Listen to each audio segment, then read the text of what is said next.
If you are struggling, the crisis line number is 988. No man is an island unless he chooses to be. Remember, you are not alone. The Two Voices by Alfred Lord Tennyson. A still small voice spake unto me, Thou art so full of misery, were it not better not to be? Then to the still small voice I said, Let me not cast in endless shade what is so wonderfully made. To which the voice did urge reply, Today I saw the dragon-fly come from the wells where he did lie. An inner impulse rent the veil of his old husk from head to tail, came out clear plates of sapphire mail. He dried his wings, like gauze they grew, through crofts and pastures wet with dew, a living flash of light he flew. I said, When first the world began, young nature through 5 cycles ran, and in the 6th she moulded man. She gave him mind, the lordliest proportion, and, above the rest, dominion in the head and breast. Thereto the silent voice replied, Self-blinded are you by your pride. Look up through night, the world is wide. The truth within thy mind rehearse, that in a boundless universe is boundless better, boundless worse. Think you this mould of hopes and fears could find no statelier than his peers in yonder 100,000,000 spheres? It spake, moreover, in my mind, Though thou wert scattered to the wind, yet is there plenty of the kind. Then did my response clearer fall, No compound of this earthly ball is like another, all in all. To which he answered scoffingly, Good soul, suppose I grant it thee, who'll weep for thy deficiency? Or will one beam be less intense when the peculiar difference is cancelled in the world of sense? I would have said, Thou canst not know, but my full heart that worked below rained through my sight its overflow. Again the voice spake unto me, Thou art so steeped in misery, surely 'twere better not to be. Thine anguish will not let thee sleep, nor any train of reason keep. Thou canst not think, but thou wilt weep. I said, The years will change advance, if I make dark my countenance. I shut my life from happier chance. Some turn this sickness yet might take, even yet, but he, what drug can make a withered palsy cease to shake? I wept, Though I should die, I know that all about the thorn will blow in tufts of rosy-tinted snow, and men, through novel spheres of thought, still moving after truth long sought, will learn new things when I am not. Yet, said the secret voice, some time, sooner or later, will grey prime make the grass hoar with early rime. Not less swift souls that yearn for light, rapt after heaven's starry flight, would sweep the tracks of day and night. Not less the bee would range her cells, the furzy pickle fire that dwells, the foxglove-clustered dappled bells. I said that all the years invent, each month is various to present, the world with some development. Were this not well to bide mine hour, though watching from a ruined tower, how grows the day of human power? The mightiest mountain mind, he said, still sees the sacred morning spread the silent summit overhead. Will 30 seasons render plain those lonely nights that still remain, just breaking over land and main? Or make that morn from his cold crown, and crystal silence creeping down, flood with full daylight Gleban town? Forerun thy peers thy time, and let thy feet millenniums hence be set in midst of knowledge dreamed not yet. Thou hast not gained a real height, nor art thou nearer to the light, because the scale is infinite. 'Twere better not to breathe or speak than cry for strength remaining weak, and seem to find but still to seek. Moreover, but to seem to find, ask what thou lackest, thought resigned. a healthy frame, a quiet mind. I said, when I am gone away, he dared not tarry, men will say, doing dishonor to my clay. This is more vile, he made reply, to breathe and loathe, to live and sigh, than once from dread of pain to die. Sick art thou, a divided will, still heaping on the fear of ill, the fear of men, a coward still. Do men love thee? Art thou so bound to men that, how thy name may sound, will vex thee lying underground? The memory of the withered leaf in endless time is scarce more brief than of the garnered autumn sheaf. Go, vexed spirit, sleep in trust. The right ear that is filled with dust hears little of the false or just. Hard task to pluck resolve, I cried, from emptiness and waste wide of that abyss or scornful pride. Nay, rather yet that I could raise one hope that warmed me in the days, while still I yearned for human praise. When wide in soul and bold of tongue, among the tents I paused and sung, the distant battle flashed and rung. I sung the joyful pain clear, and, sitting, burnished without fear, the brand, the buckler, and the spear, waiting to strive a happy strife, to war with falsehood to the knife, and to not lose the good of life. Some hidden principle to move, to put together, part and prove, and meet the bounds of hate and love, as far as might be, to carve out free space for every human doubt, that the whole mind might orb about. To search through all I felt or saw, the springs of life, the depth of awe, and reach the law within the law, at least not rotting like a weed, but having sown some generous seed, fruitful or further thought of deed, to pass, when life her light withdraws, not void of righteous self-applause, nor in a merely selfish cause, in some good cause, not in my own, to perish wept for, honored, known, and like a warrior overthrown, whose eyes are dim with glorious tears, when soiled with noble dust, he hears his country's war song trill his ears. Then, dying of a mortal stroke, what time the foeman's line is broke, and all the war is rolled in smoke, yea, said the voice, thy dream was good, while thou abodest in the bud. It was the stirring of the blood. If nature put not forth her power about the opening of the flower, who is it that could live an hour? Then comes the check, the change, the fall, pain rises up, old pleasures pall, there is one remedy for all.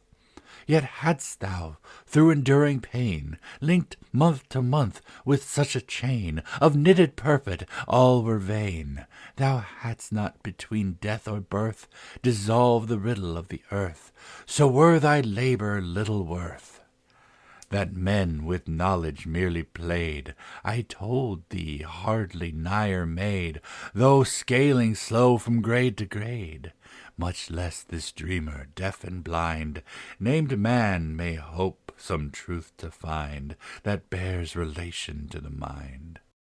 For every worm beneath the moon draws different threads, and late and soon spins, toiling out his cocoon. Cry, faint not, either truth is born beyond the polar gleam forlorn, or in the gateways of the morn. Cry, faint not, climb the summit slope, beyond the furthest flights of hope, wrapped in dense cloud from base to cope. Sometimes a little corner shines, as over rainy misty inclines, a gleaming crag with belts of pine. I will go forward, sayest thou, I shall not fail to find her now. Look up, the fold is on her brow. If straight thy track, or if oblique, thou know'st not, shadows thou dost strike, embracing cloud Ixion-like, and owning but a little more than beasts, abidest lame and poor, calling thyself a little lower than angels. Cease to wail and bawl, why inch by inch to darkness crawl? There is one remedy for all. Oh, dull, "One-sided voice," said I, "wilt thou make everything a lie, to flatter me that I may die? I know that age to age succeeds, blowing a noise of tongues and deeds, a dust of systems and of creeds. I cannot hide that some have striven, achieving calm to whom has given the joy that mixes man with heaven. Who, rowing hard against the stream, saw distant gates of Eden gleam, and did not dream it was a dream, but heard, by secret transport led, even in the charnels of the dead, the murmur of the fountain-head, which did accomplish their desire, bore and forbore, and did not tire, like Stephen, an unquenched fire. He heeded not revelling tones, nor sold his heart to idle moans, though cursed and scorned and bruised with stones, but looking upward, full of grace, he prayed, and from a happy place God's glory smote him on the face. The sullen answer slid betwixt, "Not that the grounds of hope were fixed, the elements were kindlier mixed." I said, "I toil beneath the curse, but, knowing not the universe, I fear to slide from bad to worse. And that, in seeking to undo one riddle and to find the true, I knit 100 others new. Or that his anguish fleeting hence, unmanacled from bounds of sense, be fixed and frozen to permanence. For I go, weak from suffering here, naked I go, and void of cheer. What is it that I may not fear?" "Consider well," the voice replied, "his face that 2 hours since has died. Wilt thou find passion, pain, or pride? Will he obey when one commands, or answer should one press his hands? He answers not, nor understands. His palms are folded on his breast. There is no other thing expressed, but long disquiet merged in rest. His lips are very mild and meek, though one should smite him on the cheek, and on the mouth he will not speak. His little daughter, whose sweet face he kissed, taking his last embrace, becomes dishonored to her race. His sons grow up that bear his name, some grow to honor, some to shame, but he is chilled to praise or blame. He will not hear the north wind rave, nor, moaning, household shelter crave from winter rains that beat his grave. High up the vapors fold and swim, about his broods the twilight dim, the place he knew forgotteth him." "If all be dark, vague voice," I said, "these things are wrapped in doubt and dread, nor canst thou show the dead are dead.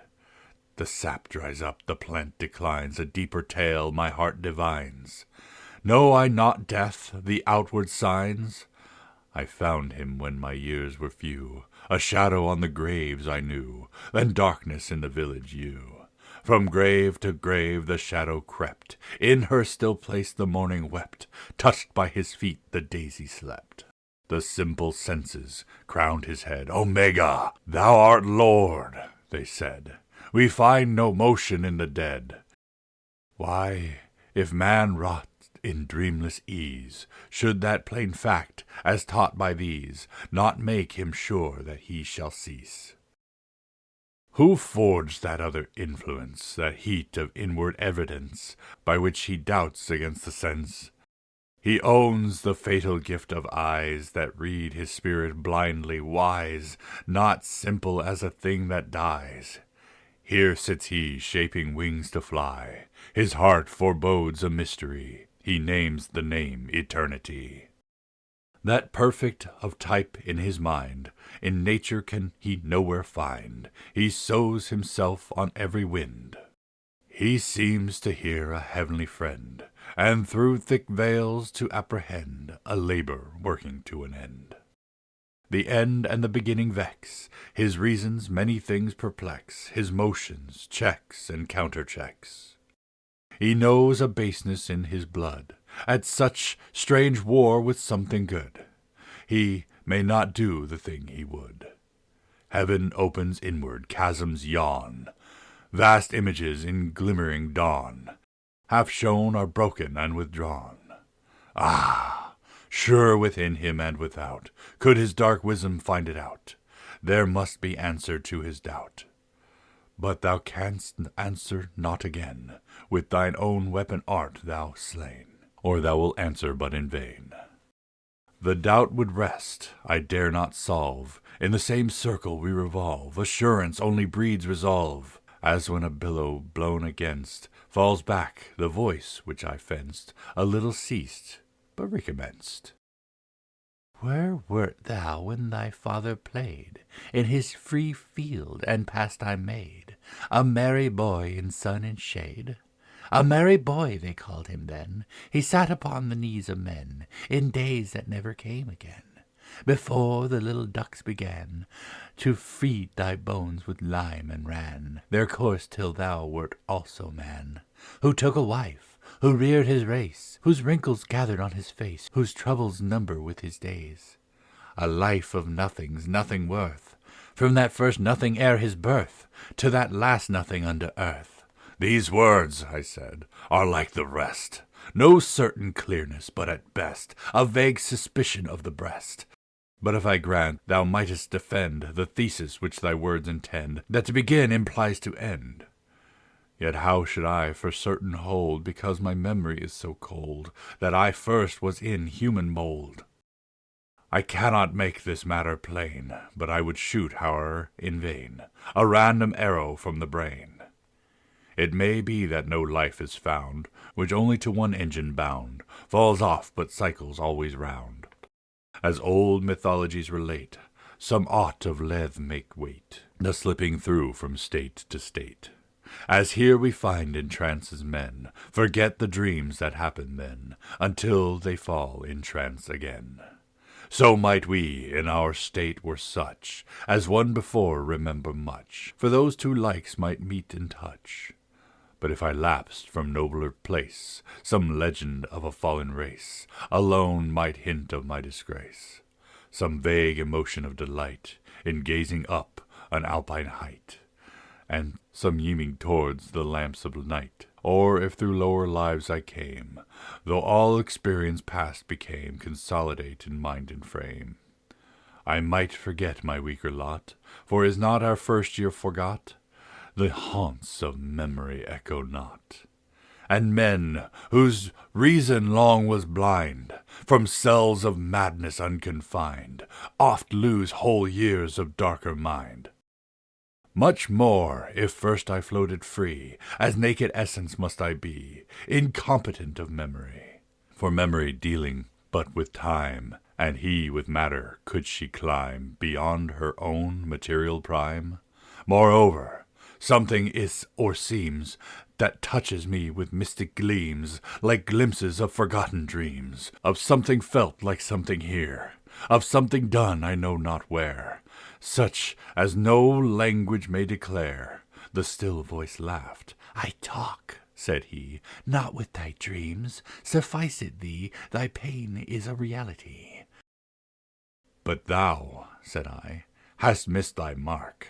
Who sought'st to wreck my mortal ark by making all the horizon dark? Why not set forth if I should do this rashness, that which might ensue with this old soul in organs new? Whatever crazy sorrow saith, no life that breathed with human breath has ever truly longed for death.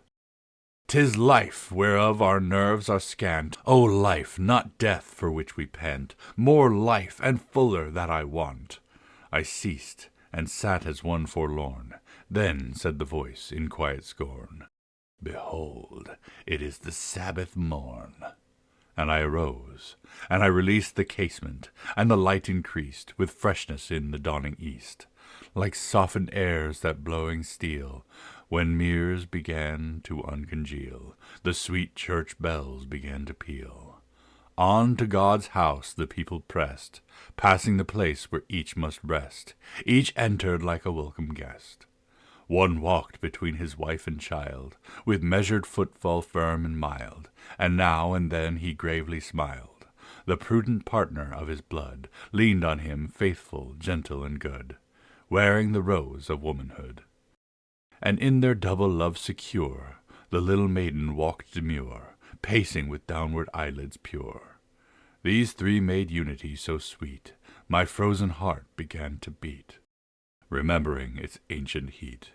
I blessed them, and they wandered on. I spoke, but answer came there none. The dull and bitter voice was gone.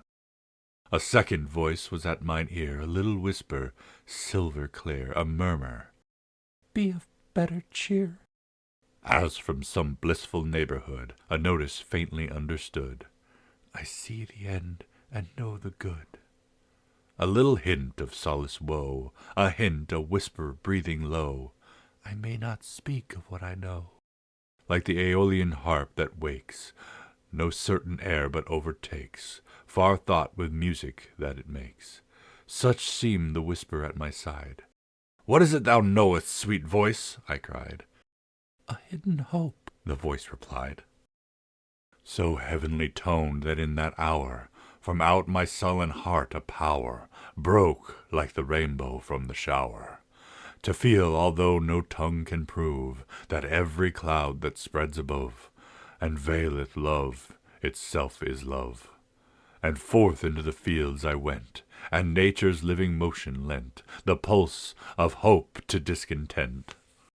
I wondered at the bounteous hours, the slow result of winter's showers. You scarce could see the grass for flowers.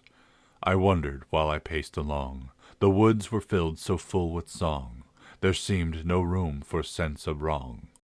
And all so variously wrought, I marveled how the mind was brought to anchor by one gloomy thought, and wherefore rather I made choice to commune with that barren voice than him that said, "Rejoice, rejoice."